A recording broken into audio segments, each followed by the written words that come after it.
একটি মোরগের কাহিনী, সুকান্ত ভট্টাচার্যের লেখা। একটি মোরগ হঠাৎ আশ্রয় পেয়ে গেল বিরাট প্রাসাদের ছোট্ট এক কোণে, ভাঙা প্যাকিং বাক্সের গাদায়, আরও ২-৩টি মুরগির সঙ্গে। আশ্রয় যদিও মিলল, উপযুক্ত আহার মিলল না।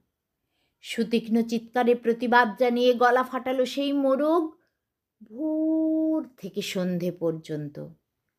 তবুও সহানুভূতি জানালো না সেই বিরাট শক্ত ইমারত। তারপর শুরু হলো তার আস্তাকুড়ে আনাগোনা। আশ্চর্য, সেখানে প্রতিদিন মিলতে লাগলো ফেলে দেওয়া ভাত রুটির চমৎকার প্রচুর খাবার। তারপর একসময় আস্তাকুড়েও এলো অংশীদার, ময়লা ছেঁড়া ন্যাকড়া পরা ২-৩টে মানুষ। কাজেই দুর্বলতর মোরগের খাবার গেল বন্ধ হয়ে। খাবার, খাবার, খানিকটা খাবার।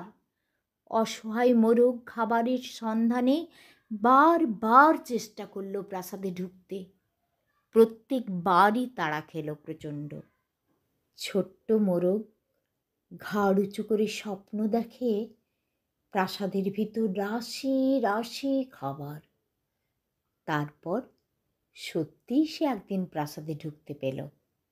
একেবারে সোজা চলে এলো ধপধপে সাদা দামি কাপড়ে ঢাকা খাবার টেবিলে।